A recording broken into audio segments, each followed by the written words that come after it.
Today I wanted to do another video on the Behringer Pro-1. If you haven't seen my previous video, I made some patches. People liked it, so I thought I'd do another one. Before you start on this, I recommend that you update your Behringer Pro-1 using the Behringer synth tool, which is available on their website. They updated how the decay knobs respond. Previously, the decay knobs used to have a usability kind of between 4 and 6. It was really sensitive.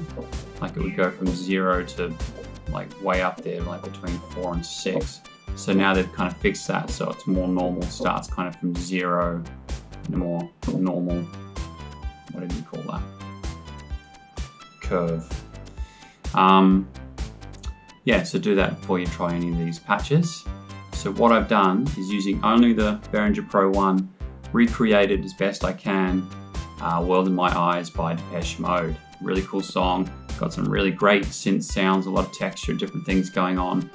So I thought that'd be a pretty good song to try and emulate and get some new kind of sounds from. Obviously I didn't get it 100% correct, but it's pretty close. And if you're new to the Pro-1, it's just going to be a good starting point to start creating your own sounds, which is the whole point. Being creative, coming up with new stuff. Yeah, so without further ado, using only the Behringer Pro-1, World in My Eyes.